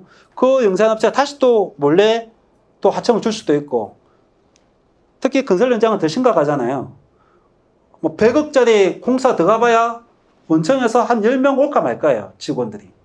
나머지 90%는 다 하청업체. 그 하청업체도 일용직 근로자 직접 고용하는데 아무도 없잖아요. 그러면 또 물량팀에 또 넘기죠. 물량팀은 쉽게 오야지잖아, 오야지. 오야지가 이 건설 현장 갔다가 저 건설 현장 갔다가 소속만 하청업체에 넣었다가 원청에 넣었다가 그렇게 한단 말이죠, 이게. 그러면 그 일용 근로자들은 제대로 된 체계적인 교육을 못 받는 거예요, 이게. 전문성도 안 생기고. 거기다 건설 현장은 계속 고령화되고 외국인 근로자들 오면은 말도 안 통하고 이러다 보니까 구조적으로 이제 사망사고가 막기가 힘든 구조인 거죠, 우리나라가. 그래서 저는 이 위험의 외조화가 결국 필연적 참사도 계속 이제 만드는 이걸 이제 끊을 때가 됐지 않았느냐. 그래서 정말 그 기업의 필수 업무, 반드시 해야 될 필수 업무는 이제는 도급준원에 대해서 법적인 조금 제재, 고민 이런 것들이 좀 들어가야 될 논의해야 될 때가 조금 오지 않았을까. 그때 이제 그게 김영균 씨 사망 사건 할 때 위험의 예조화가 되면서 산업안전보건법 전면 개정하자고 막 이야기했다가 결국은 아주 위에 독성 물질에 한해서만 도급이 금지돼 버리고 도금 작업이나 나머지는 전혀 도급 금지가 안 돼 버렸거든요. 그래서 다시 그 논의가 중처법이 이렇게 기업 오너들이 계속 처벌받다 보면은 이제 그런 논의도 좀 한 발 좀 발전하지 않을까. 사망사고 70%가 지금 하청 근로자로 계속 나오고 있거든요. 이제 하청 근로자가 사망하면 이제 문청의 경영 책임자가 처벌받기 때문에 이제 이게 효율적이지 않을 거라고 이제 판단한 것 같고, 실제 지금 제 느낌으로 봐도 저희 같은 컨설팅 업체를 엄청나게 문청에서 많이 찾아요. 대기업, 공기업, 지자체 할 것 없이. 뭐 요즘 초등학교도 위험성 평가해달라고 그러고 막 경찰서도 위험성 평가해달라고 그러고 학교도 위험성 평가해달라고 모든 공공기관이 이제 예산을 쓴단 말이죠. 진작 좀 우리가 그렇게 예산을 썼으면은 사망 사고를 훨씬 더 막을 수 있었겠죠. 조금 늦은 감이 있지만 어쨌든 지금은 중처법 때문에 상당히 이제 대기업이나 공기업도 많이 노력을 하려고 하는 그런 움직임은 이제 일어나고 있는 것 같습니다. 두 번째가 이제 위험성 평가 이야기 많이 들어보셨죠. 원래 고용노동부가 재예방 로드맵을 발표하면서 제일 강조하는 게 사업장의 자율적인 안전보건관리 체계 구축. 자율적인 뭔가 지금까지 근로감독관이 확 들어가서 법 위반 싹 조사해서 안 되면 확 처벌 막 때리고 놓고 이런 구조였죠. 특히 사망사고 나면은 뭐 한꺼번에 법 위반 100개씩 떼고 막 그렇게 했는데 이게 별로 이렇게 예방 효과가 없었단 말이죠. 그래서 원래는 노동부가 뭐 그런 감독 방식에서 벗어나서 사업장 스스로 이제 자율적인 안전보건관리 체계 구축을 하겠다고 이야기하고 있고, 그 핵심에 이제 위험성 평가를 이야기하고 있어요. 그래서 원래는 이제 근로감독 나가면은 제일 집중적으로 볼 게 뭐 위험성 평가다. 자율적 안전관리 체계 핵심이 지금 위험성 평가라고 본 이유는 위험성 평가 자체가 사업장 스스로 자기 사업장에 뭔가 위험한 근로자가 다치거나 병에 걸릴 수 있는 위험한 요소를 찾아내고 발굴해서 그걸 미리 감수할 수 있는 대책을 수립하고 감수 행위를 할 수 있게끔 하는 게 위험성 평가의 취지고 방향이에요. 너무나 좋은 제도고 이미 우리가 시행하고 있었고, 단지 저걸 안 했다고 해서 지금까지 별로 처벌을 안 했죠. 이제는 처벌 조항도 두고 있고 하고 있는데, 문제는 이 위험성 평가를 제가 현장에 이제 안전보건관리 이제 체계는 이미 다 이제 대기업 공기업 짜놨잖아요. 근데 이걸 믿지를 못하고 있는 거예요. 이게 제대로 작동되고 있는지. 그래서 그 제대로 작동되고 있는지를 검증하기 위해서 저희들한테 이제 진단을 맡기는 경우가 많아요. 안전보건 체계가 제대로 작동되는지, 그 진단하러 갈 때 저희들이 이제 위험성 평가를 어떻게 하고 있는지를 실태 조사를 많이 해요. 해보면 90%가 형식적이란 말이죠. 저게 쉬운 게 아니거든요.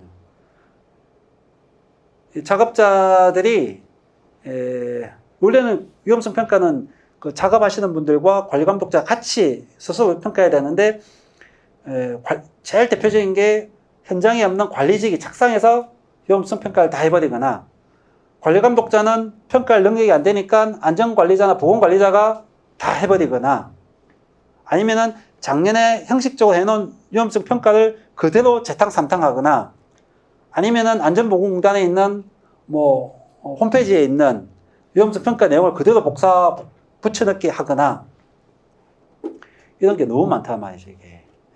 실질적인 자기 작업에서 위험한 걸 찾아내서 한 개라도 넣어야 되는데, 이게 너무 형식화되어 있다 보니까, 만약에 한국제강 그 사례에서 보면은, 그 섬유 벨트가 경화돼서 딱딱해서 굳어 있어서 그게 끊어진 거란 말이죠. 특히 날카로운 철판에 끊기면서. 그러면 그 위험성 평가를 하는 목적이 그거예요. 예. 그 벨트를 갖다가 파였어야죠. 중량물 취급 작업은 이거 사망까지 갈 수 있는 아주 위험한 작업이기 때문에 위험성 평가 안에 체인이나 뭐 해지 장치가 있는지, 섬유 벨트가 노화됐거나 경화됐거나 심이 끊어지지 않았는지, 그렇게 끊어졌을 때 이게 사망까지 갈 수 있는지 그걸 평가하게 돼 있단 말이죠. 그걸 했더라면은 이런 사망사고가 날 수가 없었다는 거죠. 그 중요한 걸 어떻게 빠뜨릴 수 있었을까? 형식적으로 했을 가능성이 많다는 말이죠.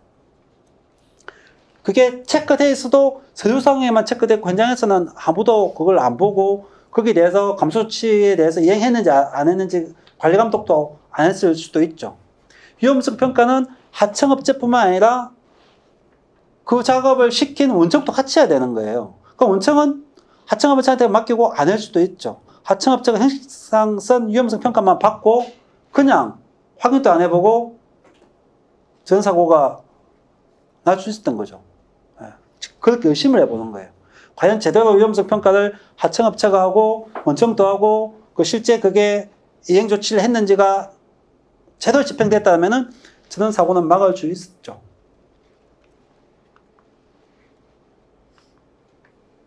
위험성 평가 이런 다 절차가 있는데 그런 것들이 안 됐을 때 두 번째는 이제 작업 계획서예요. 아까 중량물 취급이나 화재 폭발 위험 작업이나 밀폐 작업은 특히 고위험 작업이라고 그러죠, 그죠? 사람이 작업하다 언제든지 사망 사고까지 갈 수 있는 이런 좀 위험한 작업은 다 작업 계획서를 쓰게 돼 있어요. 작업 계획서는 다 한 게 아니에요.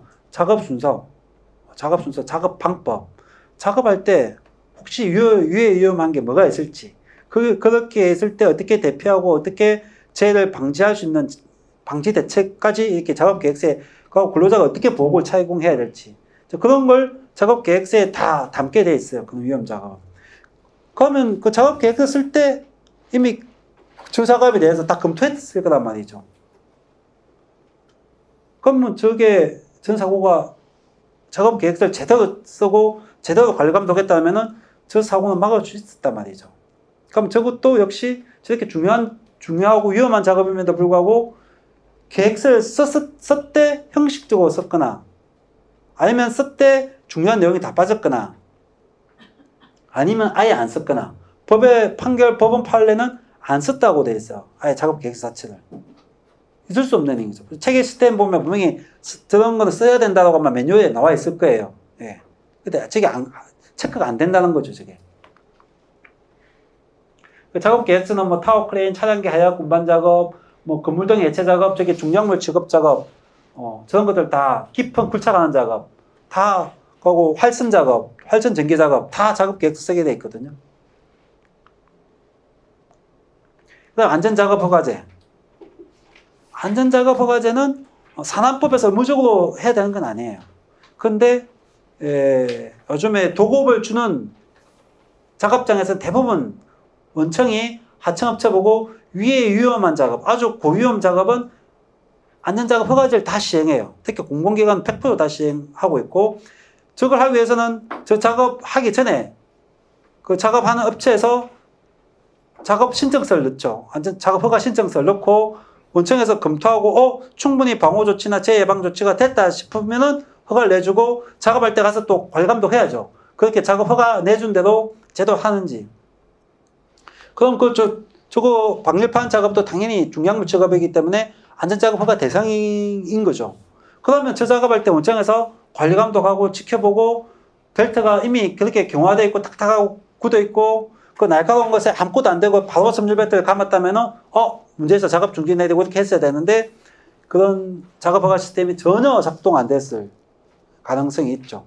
허가서를 내줬어도 서류상만 신청하고 허가하고 서류상만 왔다 갔다 했을 가능성이 상당히 높죠. 그럼 저것만 됐어도 뭔가 사망사고는 막을 수 있었던 그건 있었다 이 말이죠.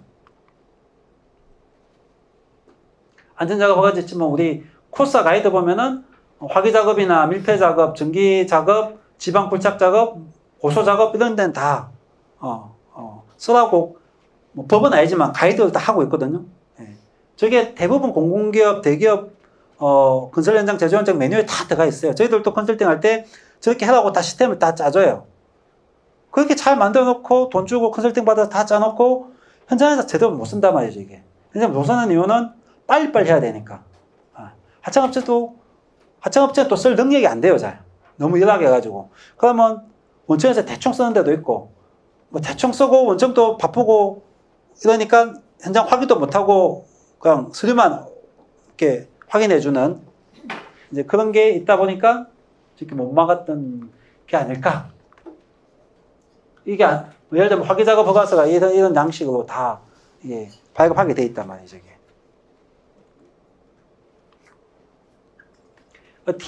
TBM이라는 제도도 있죠.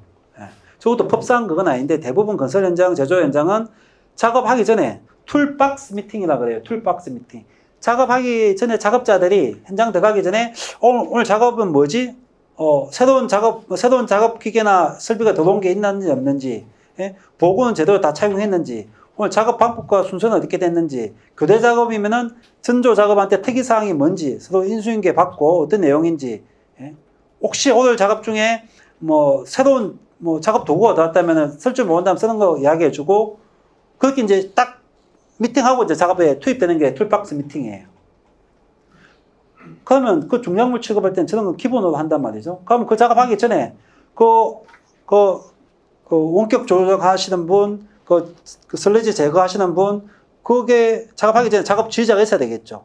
보통 작업 지휘자는 하청업체 현장 대리인 또는 뭐 작업 반장이겠죠. 그분이 저 툴박스 미팅을 주도해서 작업하기 전에 크레인 상태, 원격 조정기 상태, 섬유 벨트 상태, 철판의 무게, 중량 다 체크하고 이 정도면 작업해도 되겠어. 그 원격 조정하면 이게 상당히 떨어져서 작업해야 되고 조정해야 되거든요. 그것도 미리 주의해주고 가까이 가지 말고 떨어져서 작업하고 이런 게 다 주의주고, 그렇게 저 TBM을 원칙대로 잘 했더라면은 또 사고를 막을 수 있었던 거죠. 근데 실장 조사해보면은 TBM 하지도 않고 관리감독자가 있긴 있대 작업 지휘하는 게 아니고 자기도 작업하기 바쁜 거죠. 현장에 관리감독자가 없어요. 서류상만 관리감독자도 작업돼 있고 그 사람도 바빠서 다 작업하고 있어요.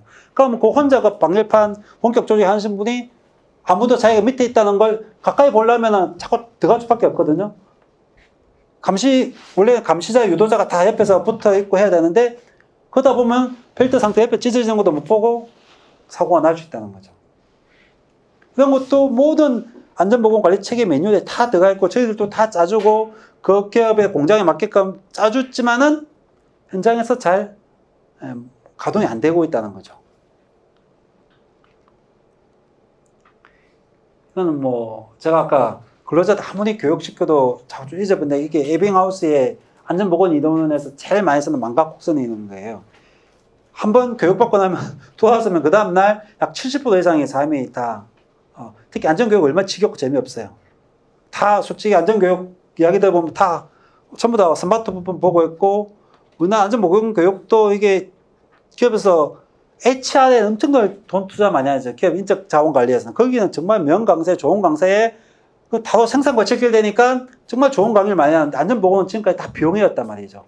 국가에서 의무적으로 안전보건 교육 해야 된다고 하니까 어쩔 수 없이 교육시키다 보니까 제일 싼 가격에 아무 온라인에 그냥 자기 공장하고 전혀 맞지도 않는 안전보건 교육 비디오 하나 틀어놓고 있으니까 모든 작업자들이 핸드폰만 보고 있다가 그냥 그 정도만 양반이고, 그냥 서류상만 그냥 사인만 받는데도 엄청나게 많은 거죠.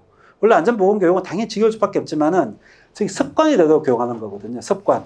안전보건 습관이 들어야지 사고가 안 나는 거지, 한두 번 교육한다고 되는 게 아닌데, 이제 이 곡선을 얘기하는 그런 거예요. 그래서 우리는 교육했는데 근로자가 잘못해서 다쳐서 이런 말이 안 된다는 거죠. 습관이 될 정도로 계속해서 안전보건 교육에 예산과 돈을 많이 투자해야 되는데, 거기는 좀 대기업도 그렇고 공기업도 그렇고 안전보건 교육 예산이 너무 좀 낮게 책정되어 있어요. 그 다음에 산업안전보건법에서는 유해위험 기계기구들, 프레서, 양중기, 크레인, 이런 것들 다 정기 점검을 다 받도록 되어 있어요. 여기도 천정 크레인은 당연히 정기 점검 검사를 받아야 되는데, 검사했더라면 저게 걸러졌겠죠. 제대로 검사했더라면. 부실 검사가 될 수밖에, 부실 검사했다고 할 수밖에 없는 뭐 그런 거죠. 저것만 제대로 체크했어도 원래 이렇게 물건을 드는 무게에서는 안전계수라는 게 있어요. 안전계수. 무거운 중량물 드는 건 다 안전계수가 5배 이상 돼 있어요. 원래 그 물건을 들 수 있는 최대 한도보다 5배 이상 안전하게 놓아 있단 말이죠. 로프나 줄이나 이게 그 체인 같은 게. 그 사람을 달고 매다는 그런 양중기는 안전계수가 10이에요, 10. 근데 그게 제조할 때 딱 씹어 놓으면은 쓰면 쓸수록 계속 떨어지는 거예요, 저게. 저건 아마 1도 못 견뎠으니까, 안전계수 1도 안 됐으니까, 결국은 섬유벨트가 끊긴 거죠, 갑자기. 근데 육안으로 잘 안 보일 수도 있어요, 이게. 그러면 딱 3년 이상 지나거나 이러면은 3년 이상 몇 회 이상 많이 쓰면 아예 폐기해버리게끔 뭔가 그런 매뉴얼이 자세히 있어야 되는데, 매뉴얼이 추상적으로 있으면은 작업자 입장에서는 이게 폐기해야 될 기준인지, 이제 고참들이 그런 게 있죠. 아, 걱정하지 마. 이거보다 더 낡은 거 몇 년 써도 끄떡없어. 뒤에 나가면 이제 잘못된 작업 관행이라는 주제가 나오는데 그런 게 엄청 무서운 거죠. 아까 그랬잖아요. 100번 작원 사고 났어도 사고의 크기는 우연이라고 판단하거든요. 똑같이 떨어져도 약간 발목 비는 사람이 있고 똑같이 떨어져도 운이 없으면 사망까지 가는 거잖아요. 이게. 모든 사고는 그래요. 사고의 크기는 우연에 의해서 결정되는 거지 뭐 미리 딱 정해져 있는 게 아니란 말이죠. 그래서 이제 그게 습관이 잘못 들면은 그 정도 해봐야 약간 뭐 그런 거지 절대 안 떨어져 이런 습관에 배어 있으면은 오히려 이제 그래서 베테랑들이 실제 사망 사고가 더 많은 경우가 있어요. 초보자들은 더 조심하고 더 무서워서 이렇게 하는데 베테랑들은 뭐 지금까지 뭐 아무 문제 없었는데 원래 교통사고도 그런 거 있잖아요. 초보 때는 자잘한 사고 내지만은 진짜 큰 사고는 아, 나 음주운전 뭐 몇십 년 했는데 사고 안 났어. 그런 분이 이제 한 방에 그냥 대형 사고 치듯이 그런 거죠. 위험기계 우도차기 다 안전 검사 주기가 있고 하게 돼 있는데 저것도 아마 부실하게 됐을 가능성이 많다. 그리고 이렇게 도급 용역업체는 산업법에서 순회점검, 합동점검 다 하게 돼 있어요. 순회점검은 원청이 다 그 작업장에 위험한 곳에 가서 제대로 되고 있는지 이틀에 한 번씩 이렇게 하게 돼 있고 합동점검은 원청, 하청이 같이 현장을 돌면서 뭐 2개월에 한 번씩, 1개월에 한 번씩 이렇게 다 점검하게 돼 있단 말이죠. 이 순회점검, 합동점검할 때 가장 위험한 곳을 먼저 가야 되는 거예요. 가장 사고가 나올 수 있는 곳. 그럼 당연히 중량물 취급하는 크레인 같은 거 제일 먼저 봐야 되겠죠. 크레인 상태 같은 거. 그걸 한번 봤다라면은 저 걸러졌겠죠. 예. 차상 원청 같은 경우는 안전보건관리 책임자가 돌아야 되거든요. 책임자가 돌면 안전관리자 전문가도 같이 돌 거 아니에요. 그러면 저거는 분명히 걸러졌을 거란 말이죠. 그 정도 낡은 벨트는. 그럼 순회점검, 합동점검이 형식적으로 됐을 가능성이 상당히 많다는 거죠.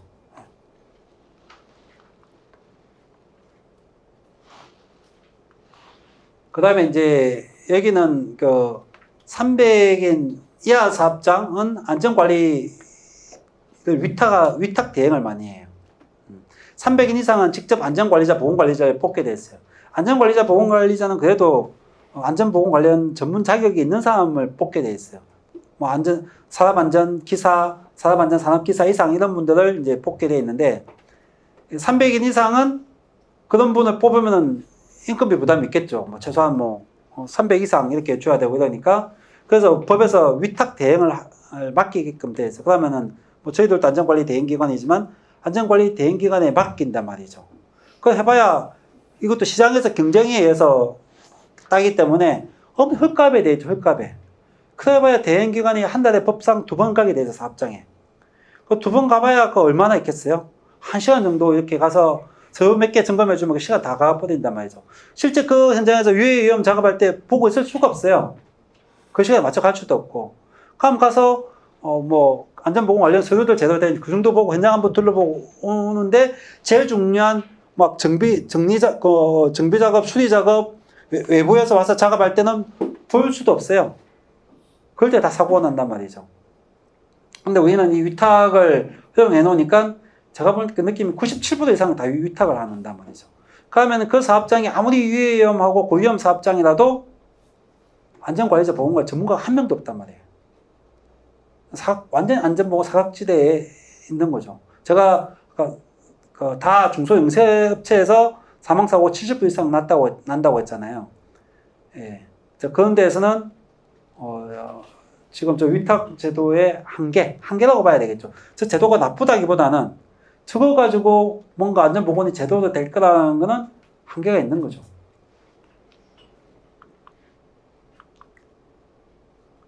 그 다음에 이제 산업법에서는 유해위험 자금이나 고위험 자금은 모두 근로자들 특별 안전보건 교육을 받게 되었어요. 특히 양중기 크레인을 작업하시는 분들은 그것도 다 특별 안전보건 교육 대상인데 그 작업자들이 그런 교육을 충분히 받았다면은 자기 스스로도 문제 제기를 했겠죠.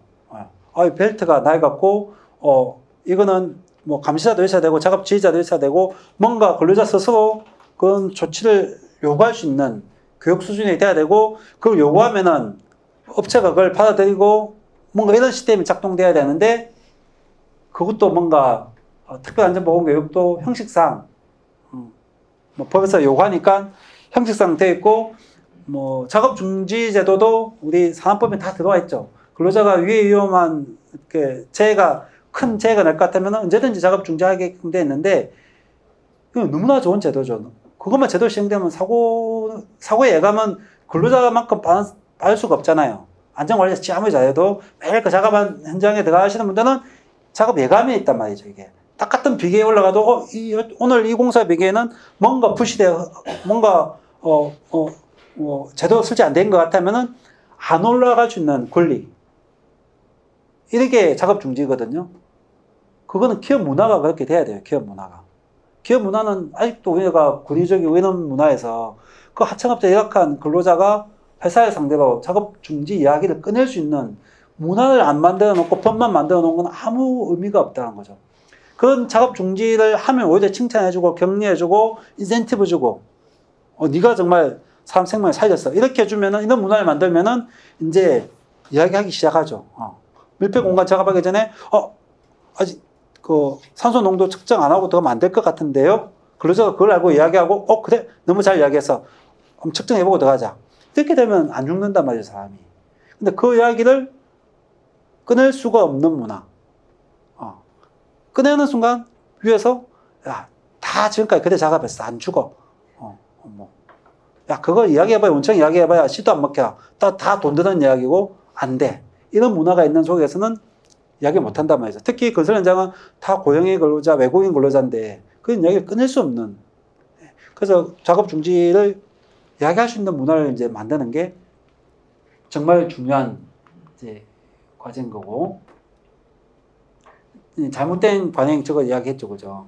지금 현장 가면은 물론 체계 시스템도 문제지만은 실제 작업하시는 분들도 자기가 사고 안 났다 보니까 그 잘못된 작업 방법임에도 불구하고 그걸 관행을 계속 고집해요. 특히 베테랑 분들이. 산소 용접할 때 불티 튀면 뭐 저희 전문가들이 불티 방지막이 설치하고 작업해야 되는 야 이러면서 걱정 20년 동안 용접해서 불 난 적 한 번도 없어. 안 나죠 당연히. 근데 재수 없이 옆에서 하필 페인트 작업을 하는데 팍 그게 옆에 있으면 페인트 분진해서 폭발해 버린단 말이죠. 그게 저때 어디 경기 물류 창고 화재 폭발 작업 그런 거예요.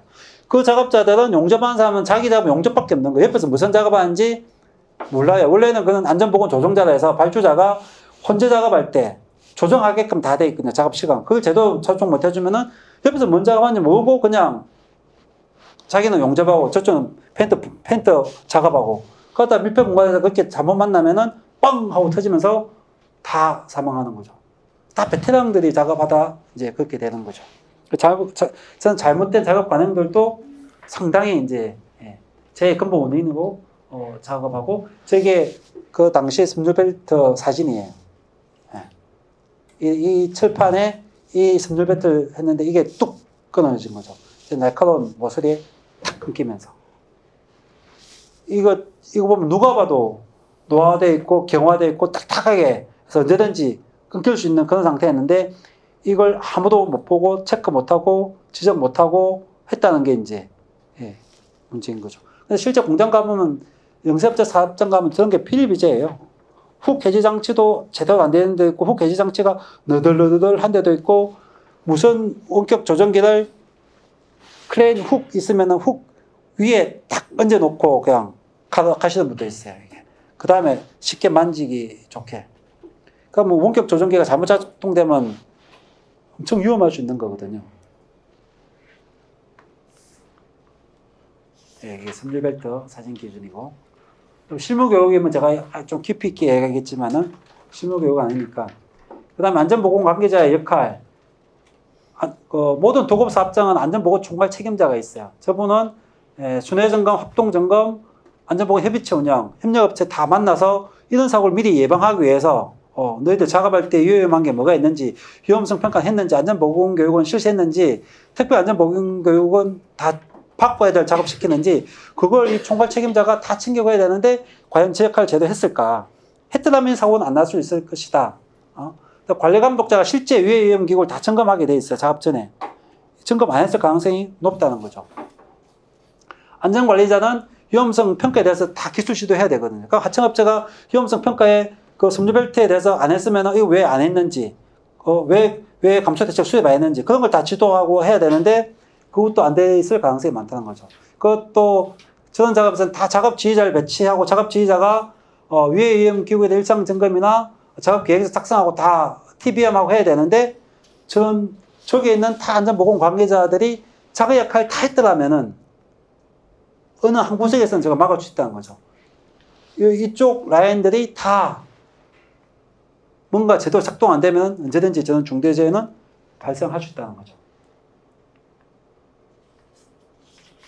그 다음에 이런 영세 도급업체에 대해서 안전보건 능력이 안 되면은 아예 법상은 이제 선정하면 안 되게끔 돼 있고, 선정했더라도 이 안전보건업, 이 하청업체가 안전보건 활동을 제대로 하는지 평가를 해서, 도저히 안 되면은 다음에 계약 갱신할 때 갱신하면 안 되겠죠. 그런 시스템이 있는지 없는지. 그게 있었더라면은 저 업체는 이 작업을 못 하겠죠. 그러니까 싸니까 그냥 썼을 가능성이 되게 많을 수도 있다는 거죠. 중대재해처벌법 경영책임자 의무에 보면은 인력과 예산 체계 구축하게 되어 있는데, 결국은 이 원청업체는 저는 체계 구축은 한 것 같아요. 했는데 중대재해처벌법의 핵심이 체계 구축 및 이행이라고 되어 있어요. 이행. 이 이행이라는 단어 하나 때문에 엄청 힘든 거예요. 체계 구축만 이렇게 되어 있으면 100% 돼 있죠. 매뉴얼 다 전문가들이 만들어줄 수 있거든요. 금방 만들어줄 수 있어요. 막 몇 달 고생하면은. 구축은 쉬운데 그 구축된 매뉴얼대로 이행하는 건 완전히 다른 문제라는 거죠. 제가 앞서 ISO 45001 코스 MS 지금까지 다 그랬어요. 다 외부의 컨설팅 맡겨서 금방 다 구축하고 만들고 인가 받았어요. 근데 중처법에서는 이제 경영책임자가 그게 제대로 이행되고 있는지 반기별로 점검하고 평가도록 항목별로 다 정해놨어요. 그게 이제 쉬운 게 아니라는 거죠. 그걸 구축해놓고 이행이 안 되다 사망사고가 나면은 똑같이 중처법 위반이기 때문에, 그래서 지금 공기업이나 대기업이 이제 쉽지 않은 거예요, 이게. 이행까지도 강제하려면. 그래서 저희들한테 계속 안전보건 관리 체계를 구축했지만은 이게 이행이 현장에서 제대로 작동되고 있는지를 진단해 달라고 이제 그런 서비스가 엄청 많아요.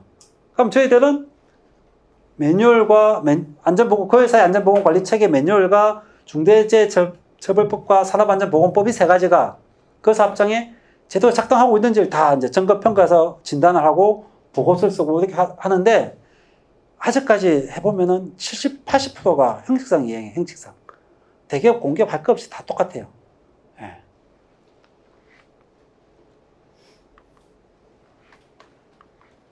그래서 법에 이렇게 반기별 점검 및 평가하도록 돼 있어요, 중처법에. 위의 위험 요인 및 확인 개선, 저게 제대로 되고 있는지 반기별로 평가하라고 돼 있어요. 좀 말이 얼마나 추상적이에요. 제일 대표적인 게 위험성 평가가 제대로 되고 있는지 그걸 반기별로 경영책임자가 점검하고 평가해라는 뜻인 거죠. 그 안전보건 관리 책임자가 자기 역할 제대로 하고 있는지 평가 관리해라고 되어 있어요.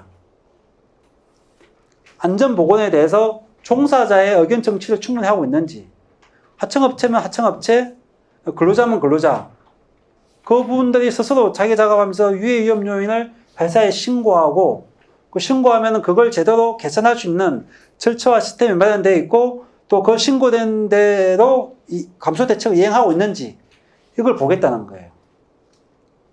그리고 중대산업재해가 발생하면은 거기에 대해서 제대로 매뉴얼을 갖춰져 있는지, 매뉴얼에 뭐 화재 시, 추락 시, 뭐 감전 사고 시, 재난 발생 시 훈련하게 돼 있다면 반기별 한 번씩 훈련하고 있는지 없는지 그걸 반기별로 평가한다는 거죠. 그리고 그 사업장에 도급 용역 위탁을 주고 있다면은 그 도급 용역 위탁업체의 선정 절차가 제대로 되어 있는지, 안전보고 능력이 있는지 평가를 하고 있는지, 그 업체한테 그 업체가 위험성 평가를 했는지, 안전보건 교육을 받았는지, 관리감독을 제대로 하고 있는지, 그 업체 근로자들이 한 작업 방법이나 작업 장소가 위해 위험한 곳은 없는지, 다 감소 조치는 되어 있는지, 거기에 대한 평가를 해라는 거예요. 6번은 또 얼마나 복잡하겠어. 그 사업장에서 관련된 안전보건 관계 법령이 있으면은 그 법령이 충실히 의무사항을 이행하고 있는지 점검하라고 되어 있어요. 제일 대표적인 게 산업안전보건법이잖아요. 산업안전보건법이 시행규칙까지 가면 약 1100 몇 조가 돼요. 민법이 약 700에서 800조밖에 안 되는데 뭐 저것만 보면은 사업법만 해도 저거 다 점검하려면 큰 공장이나 큰 사업장은 장난이 아닌 거예요. 뭐 다 세세하게 다는 못하더라도 굵직굵직하게만 점검해도 이 점검하는 의무가 보통 쉬운 게 아니죠. 그래도 저희들도 컨설팅 나가면은 제일 어려운 게 이거 해달라는데요, 이거. 그럼 그 공장을 다 찾아다니면서 산업안전보건법에 중요한 추락 방지 조치가 되어 있는지, 감전 조치가 되어 있는지, 기계 끼임 방지 조치는 다 되어 있는지, 뭐 위험성 평가 제도 작동되고 있는지 그걸 다 보는 게 쉽지 않단 말이죠. 그 다음 안전보건 법령에 따른 교육은 다 제대로 받고 있는지. 이게 보면 이게 거의 안전보건관리 체계 전반에 대해서 다 반기별로 점검 평가하라고 돼 있어. 중첩법이 기업자는 엄청나게 솔직히 부담스러운 법일 수밖에 없어요. 근데 지금 엄청 부담스럽고 고통스럽지만 이게 어느 순간 2, 3년 자리를 잡으면은 저는 분명히 확 쭉 수밖에 없다, 사망사고는. 이번에 원래 최근 2, 3개월간 중대재해가 많이 감소했다는 이야기가 들렸어요, 사망사고가. 그게 경기가 안 좋아서, 건설 경기가 안 좋고, 제조업 경기가 안 좋아서 그랬는지, 진짜 이제 뭔가 중첩법의 저런 기업의 예방 체계 노력 때문에 줄은 건지는 조금 더 이제 기간 지나보면 분석이 되겠지만은, 저는 중첩법이 지금은 기업이 좀 괴롭고 어렵겠지만은, 한 3년간 이렇게 해놓으면은, 어느 정도 이제 사망자는 분명히 저는 감소할 수 있는, 좋은, 우리나라가 한번 이렇게 안전보건에서 완전 한번 도약할 수 있는, 그런 강력한 계기는 될 수 있겠다. 그 다음에 이제 제일 중요한 게, 진단하다 보면은, 아까 그렇게 추락사고 나는 거에 대해서 위험성 평가했을 거 아니에요, 그죠? 위험성 평가하다 보면 허용 밖의 범위가 있어요. 허용 밖의 범위라는 거는 상당한 중대재해가 발생할 빈도도 높고 발생했다면 중상해까지 날 수 있는 그런 유해 위험들이 발견될 수 있거든요. 그런 거는 경영 책임자한테 보고를 해야 돼요. 법에는 없는데 체계가 가동되어 있다면 보고를 해야 되겠죠. 특히 또 고위험 작업이나 이런 거에 대해서는 경영 책임자한테 다 보고를 하고 어떻게 우리가 감소 대책을 수립하고 어떻게 예산 쓸 거고 어떻게 도급체 관리할 건지 경영 책임자한테 중요한 사항을 보고를 해야 돼요. 근데 저런 걸 저희들이 컨설팅 해보면은 경영 책임자 보고 올라가는 게 거의 없어요. 거의 안전보건관리 책임자 정도, 공장장 정도밖에 안 올라가고, 건설 현장은 그 원청 소장 정도밖에 안 올라가고, 경영 책임자 아무것도 모르고 있어요. 중대재해처벌법이 통과되기 전에는 솔직히 경영 책임자는 난 몰랐어, 보고 안 받았어 하면 다 검사가 사업주의 고의과실 입증해야 되기 때문에 몰랐어 하는 게 유리했어요, 그전에는. 이제는 중첩법에서 경영 책임자 의무를 저렇게 다 정해놨는데 경영 책임자가 나 보고받지 못했어, 몰랐어 그렇게 얘기하면은 나는 안전보건관리 체계를 전혀 구축 안 하고 이행 안 했어 하고 똑같은 말이 되는 거예요. 네. 그러면 반대로 얘기해야 되거든요. 나 이미 보고 다 받았고 그래서 그게 위험할 것 같아서 이렇게 조치하라고 조치했어. 그럼에도 불구하고 하청업체가 또는 근로자가 그걸 잘 안 지켰어. 이렇게 됐어요. 이러면 뭔가 면책 행위가 될 수가 있겠죠. 그러면은 저렇게 중요한 유해 위험 작업에 대한 유해 위험 요인 안전 대책에 대해서는 경영 책임자한테까지 이제 보고가 올라가야 된다는 거예요. 그게 중수법의 핵심인데 저래 현장 진단하다 보면은 솔직히 경영 책임자가 물론 그것만 보는 게 아니지만은 보고 거의 안 올라간다는 거예요. 예. 전담팀까지도 안 올라가는 경우도 많아요. 안전보건 전담팀 500인 이상은 이제 전담팀을 구성하게 돼 있거든요. 안전보건에 대해서.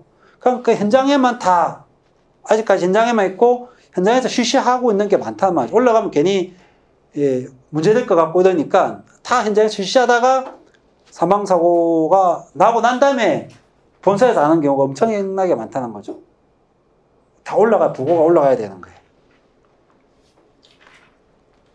그래서 이제 대기업과 공기업이나 이런 데는 이미 체계는 구축 다 했다면 이제는 그 체계가 현장에서 정말 제대로 작동되고 있는지를 스스로 진단을 이제 해봐야 될 때다. 매뉴얼이나 행사상 이런 서류가 있다고 해서 재해가 예방되는 게 아니고 그것들이 현장에서 직접 작동되고 있는지 없는지를 스스로 진단하고 평가하고 이런 게 중요하고 더 중요한 거는 가능하면은 그런 체계 진단 평가에서 노사가 같이 서면 더 좋겠다는 생각이 있어요.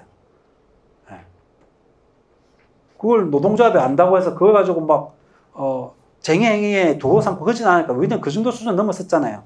다 조합원이나 일반 근로자는 다 우리 노동자의 생명과 근검과 직결된 거기 때문에 그 문제점이 있으면 같이 머리 맞대고 그걸 풀기 위한 방법을 찾고 당장 예산이 없으면은 장기간 예산을 편성해서 할 수 있게끔 접근하면 되잖아요.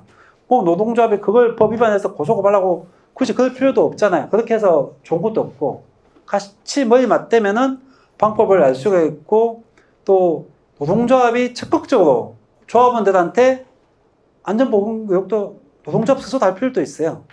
근데 노동조합도 현장 가면은 조합 간부들만 교육받지 근로자 자기 조합원들 안전보건교육은 되게 소홀한 경우가 되게 많아요.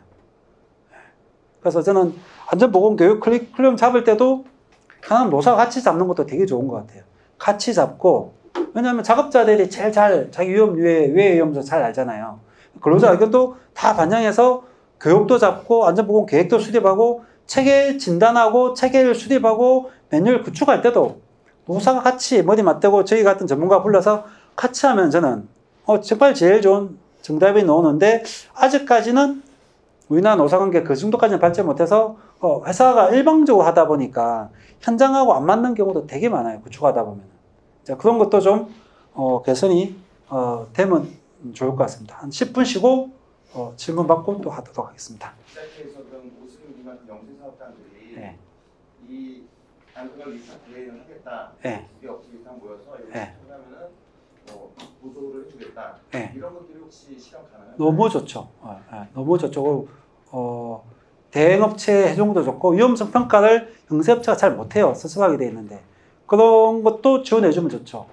그것도 이제 전문 안전 대행기관이나 전문기관에 위탁해서 위험성 평가를 못하면 위험성 평가에 대한 교육, 위험성 평가를 같이 할 수 있게끔 한 번만 해보면 조금씩 이제 이해를 잡을 수 있거든요.